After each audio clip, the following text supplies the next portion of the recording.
I remember running past these two athletes, as in, I wouldn't say running past them, they were coming in one direction and I was going in the opposite direction. And there was a huge cheer from people, and automatically I assumed that they were cheering for me.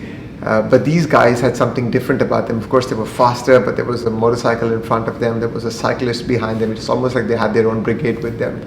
And at the end of my race, somebody asked me, hey, did you see when you were running past those guys? Those are the winners. Did you know who they are?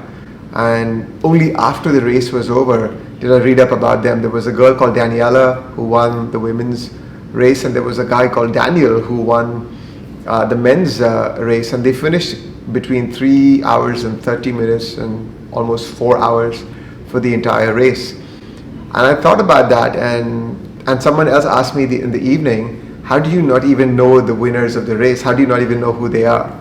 And now the reality is these are professional athletes, right? I mean, their job 24/7 or 5 days a week, 6 days a week is to basically train for, compete in, and win these triathlons, Ironman events. Ironman ideally is a 3.8 kilometer swim. It's a 180 kilometer bike ride, and then there's a 42.2 kilometer run, which is a marathon at the end of it. And the half Ironman that just took place in the UAE is exactly half those distances.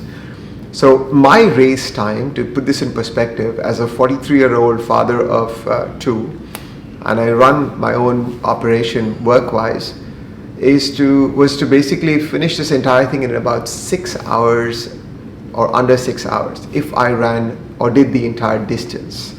Comparing me, a 43-year-old who runs a business as well as manages my family and all other parts of my life, to a 30-year-old whose job and life is around the entire triathlon, is a strange comparison. And I think the reason for that is, for me, if you ask me who are the competitors for me, who do I consider competitors, or who do I look up to, it would be the other people in the 40s who work regular jobs, run businesses, have families that they have to deal with, and wear different hats on a regular basis.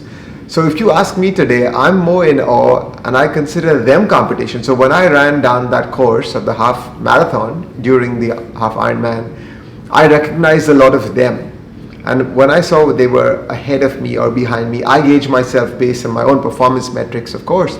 But for me, these guys are benchmarks, not the pro triathletes who finish sub 4, while they've been training 4 to 6 hours a day, and only that, and spending the rest of the time recovering and eating and getting fitter for this event. A typical day in my life would be to wake up at 4 a.m. so that I can cramp in some work, get one block of training out of the way, get back to work, drop the kids to school, finish up with their evening activities, maybe get a second block of training in, and then find enough time to recover, eat properly, and then wake up the next day and do the whole thing all over again. All this while trying to make sure that income, team members, staff, and everything else is also aligned. So I think comparison and metrics need to be carefully considered. If I were to constantly compare myself with a pro triathlete, I would put myself then in what at Strategic Coach they call the gap. And the gap is when you compare yourself against an ideal rather than comparing yourself from where you came from. So if you think about the progress you've made, I can look at a time of, let's say, 4 hours and say, well, I'm at 6 hours and 1 minute. That was the only time I completed a half Ironman. I finished in 6 hours and 1 minute. I'm at 6 hours and 1 minute, and I want to get to beat the number one guy who is doing this in 3 hours and 30 minutes.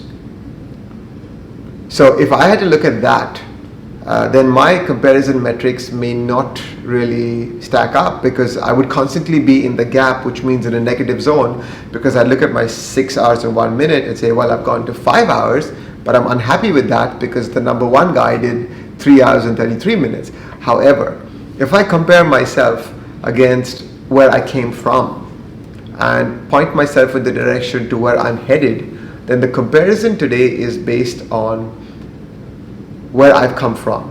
So 6 hours and 1 minute versus today when I'm at 5 hours and 15 minutes. And that's a huge improvement. Do I want to be headed to 3 hours, 30 minutes? Personally, no. But can I see myself in a sub 5 at some point in time? Absolutely. But it would mean, for that to be a success, it would mean that I need to be able to do this while still being an entrepreneur, a father, a spouse, and a team leader. And if all of them come together and I can still get a sub 5, I would love it.